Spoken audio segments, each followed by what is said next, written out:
Hi, and welcome to another edition of Mama's Gone Wild. I'm Nikki Woods. And I'm Mary Boyce. And today, this is one of my favorite things to talk about because I think that everybody has such a differing opinion on it, especially when people look at you from the outside and they judge your relationship with your children. So today we are going to talk about favorite children and whether we have them, whether we don't, whether it's a good thing, bad thing, natural thing. And of course, we had to bring back our expert. She is an emotional wellness doctor and success psychologist. Dr. Gladney is here with us to talk about favorites. Which one of us is your favorite between me and Nikki? Well, you don't want to correct you, say Nikki favorite. And I, right? You both are my favorite. Okay. And that's what we tell our children. And it's so interesting because I was actually talking about this. My dad says this to me all the time. He always says, and he never answers, but he always says, I know which one is your favorite. And I'm like, I have two boys. And I'm like, well, which one is my favorite? But he never says which one he actually thinks is my favorite. But I don't think I have a favorite child. I think that my children are so different that I appreciate the differences about them, but I don't think I have a favorite child. And see, I have 4. So I know favorite team. I know. So it's kind of like, 3 girls and 1 boy. So of course, the only son, it would be easy. Oh, that's my son. Mm-hmm. Then you have 3 girls, and my oldest daughter is a lot like me, which that could be a positive and a negative to the person. So it's kind of like, she's like, Mama, I'm just like you. And I'm going, no, I don't act like that. But my middle daughter is the sweetest, super quiet, and everybody, her spirit draws everybody. So she could be the one. She could be the one. Right. But then my baby, she's like the life of the party. And it's like, you just got to love her. Yeah. So it's almost like they all have these attributes that you just, like you said, you appreciate the differences. Yeah. And that's what I think. Now, I was telling you off camera that when I was growing up, I mean, my dad, I am a daddy's girl, hands down. So I think that my dad and I have a special relationship, and some may say, looking in, that I'm my dad's favorite child. But I think that's because he is my favorite, and I think it just kind of naturally he came back with it. But I was saying with my sister, my mom is, she clings to my mother a little bit more. Okay. And so then it looks like my mother and my sister have this special relationship. But I think that they just kind of fallen in with what we decided to do. They're just playing along. Okay, well, we going to be favorites. So I think it's interesting. But I think if you ask my mother, she'll say she doesn't have a favorite. Or my dad will say, even though I argue differently. Yeah. I think you have to say you don't have one, whether you do or not. Yeah, I mean, you're right. Go around. But even though you say that, I think the kids feel that. They do. Right. And even my children, as we turn to Mary Boyce, they can feel it. I think they feel that. I have a son and a daughter. My daughter is the oldest, my firstborn, a brilliant, sweet, kind of sweet, good kid. And so, I love her so much. My son, they're just 16 months apart. He came along, poor thing. He was like the underdog. He just showed up. He was He just showed up. Yeah. Yeah. And then all of a sudden, when he was like about 2 years old, he just showed me so much love. And it's been like that ever since. So much affection that I can't help but have a very special place for him. And I'm not saying he's my favorite, Nikki. I'm just saying. But see, I don't think it has to be said. Right. But like you said, I don't know if it's because he chose you. Right. So you just, reciprocate, or if it's really your favorite. But I'm concerned about, the emotional part of it in children, because there are some where you can clearly tell that they are a favorite.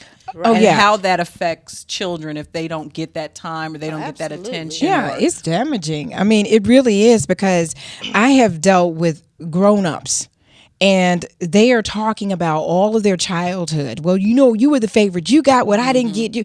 And all of that anger and bitterness, it just grows. And they can't have a good relationship from sibling to sibling, because it's like the jealousy. Well, no, Mom believed everything you said. And all of this stuff is still, and they're grown. Right. And so I look back at that, and it's like, as parents, we want to set the record straight and say we don't have favorites.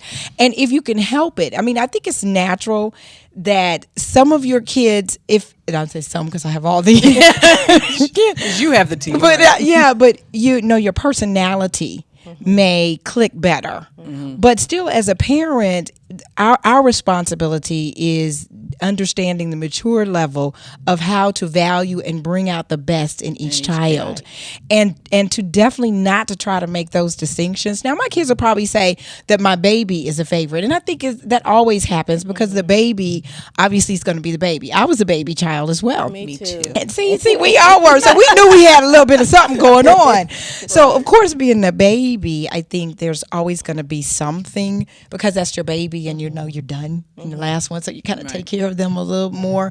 But really, the reality of it, I tell my children, and I think it's good for parents, and I tell parents too, we can't really afford to treat all of our kids the same because they're different, and we need to let that be known. I would say that, and you know, and it's like you don't get it till you have children, right? But it's like we got punished differently. Absolutely. Like my sister, you send her room, and she was perfectly happy. Right. I couldn't stand being in my room by myself, so it's like that. You know, that for me was a punishment, but for her, it wasn't a punishment. She's like, okay, great. She'd be in there all day. You know, so I see that, but. And when you have multiple children, I grew up in a family there were 5 kids, and so my parents they were different. By the time I came along, they were tired. They were doing better financially than they were when my brothers were older. So I got a lot of things. I got a car, those kind of things. And you were the only, and I was the only girl too. Right. So that was a whole other thing. Oh yeah, and I think that matters as well. If it's a only, you have 2 boys, I have and 2 then boys. Right. You have one of each. But when there's multiple, like my son, he's the only boy, so you do extra things to make sure that he doesn't feel like he's left out because there's so much estrogen around all the time. I mean, So what do you do in a situation where maybe one parent has a favorite, but you don't? How do you try to even the playing field in that way? Yeah, and that has happened in my household. I was delicately trying to lead you into that. And so my kids have always said, they know who their dad's favorite is. But what's really interesting is that the kids are cunning.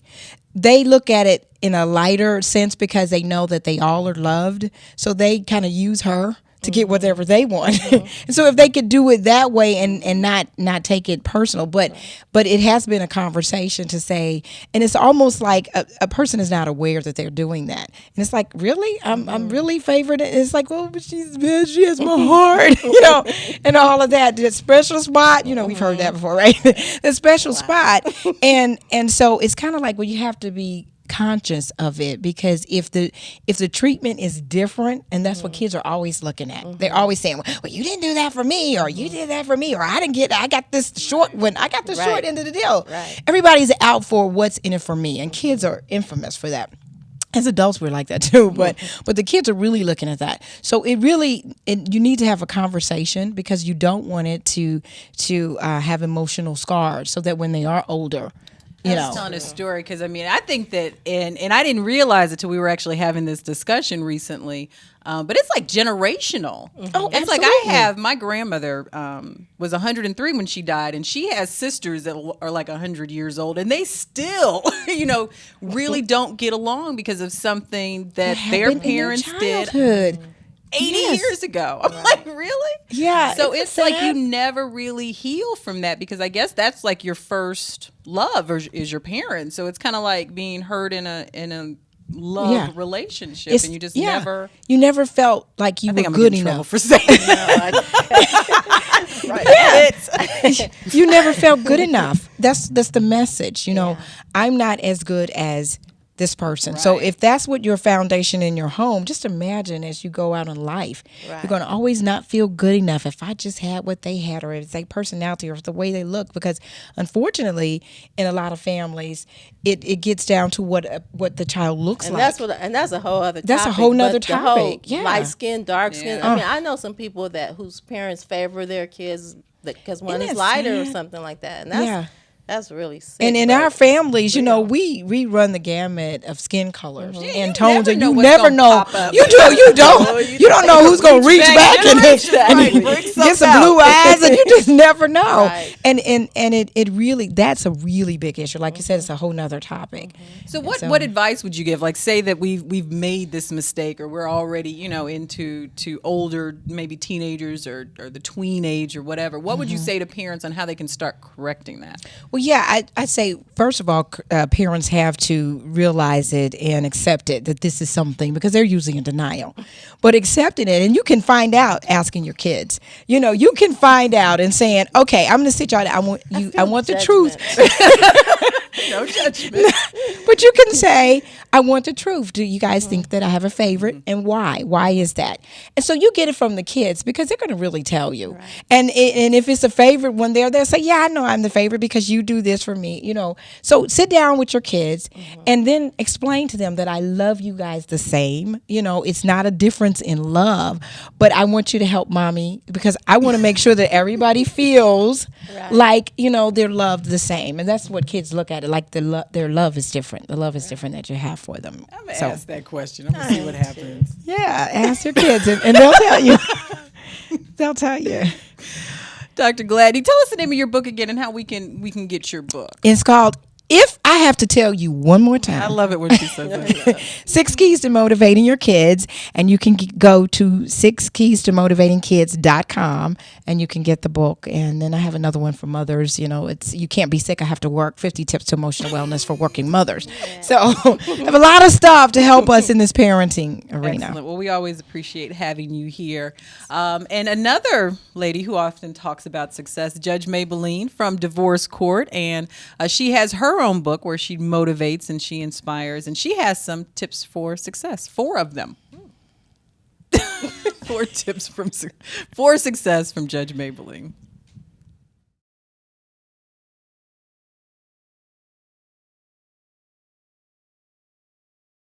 Hi, this is Judge Mablean Ephraim coming to you with one of my tips from my latest book, Life Lessons from Judge Mablean, 52 Tools for Weekly Living. The tip today is preparing for success. It's been my experience that if you follow these 4 things, that it will help you in whatever your goals are, whether you're a student in school now, whether you're an adult trying to start your career, whether you're re-entering the workforce given the economy. Try these things. First, plan. Plan what you want to do with your life for the rest of your life. And sometimes we have to start our plans over, but always have a plan or a goal. Set a goal for yourself, a 1-year goal, a 5-year goal, a 10-year goal, a 15-year goal, but set a goal and plan your life. Tip number 2, prepare. Prepare for what you want to do by studying, by taking the right courses, by getting mentors, by networking, by finding out what you have to do in order to reach that goal that you have set for yourself. Pursue your goal. Number 3, pursue your goal and your dream. Never give up on it. Go after it with all deliberate speed. Don't let anything or anyone deter you from your dream. And last of all, persevere. Persevere means go through the hard times. Don't give up. You may have to turn a corner. You may have to stop for a minute. You may have to regroup, but don't give up on your dream. Dreams can come true. Take it from me. I know it as a fact. I planned to be a lawyer when I was in the 8th grade at the age of 12, and the dream did come true. There were changes in my life. I didn't go straight through from undergraduate school to law school. I'd had to take a detour, but I came right back into that road and into that map and to that plan that I had made for myself, and continued and persevered through all of life's circumstances until it happened. This is Judge Mablean Ephraim, Life Lessons from Judge Mablean, 52 Tools from Weekly Living. Pick up the book on the website, judgemablean.com. That's spelled Mablean.com. Thank you. Thank you, Judge Mablean. I miss her. On Divorce Court? Yeah. Really? I mean, not that I need divorce court. I'm just saying.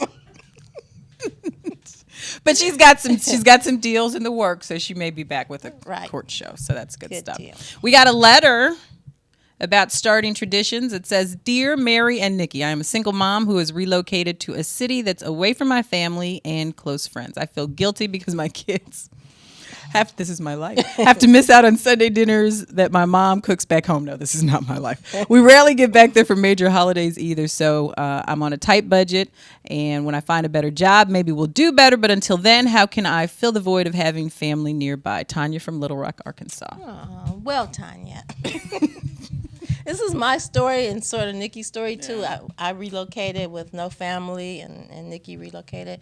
And I think the first thing you have to do is realize that you can start your own traditions. You don't have to do your kids don't know. These are your like things. Cartoons and cereal on a Sunday morning, right? No, like nacho night. Nacho Saturday. Nacho Saturday, right. Yeah. So sad. Right. But they don't know. They're excited about that. So it doesn't have to be like a big spread like you remember. In fact, we probably need to get away from that. All those big dinners with fried foods and all that bad stuff, and have like sushi night. How about that? Chicken nugget night night. Make it simple. Game night, all these things you can do. You can start your own, and your kids, they'll have these memories, and then they'll grow up and feel guilty when they can't do it with their kids. Okay. That's our tip. That's our tip, Tanya from Little Rock. Or you can move here, and then we could all just be family. Like, there you go. And that's you gotta another make your own thing. Make friends and just start your own thing.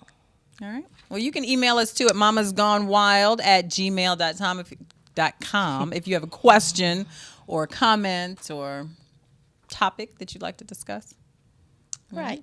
All right. Well, we thank you for tuning in for another edition of Mama's Gone Wild on blackamericaweb.com, and we will see you next time. I'm Nikki Woods. I'm Mary Boyce.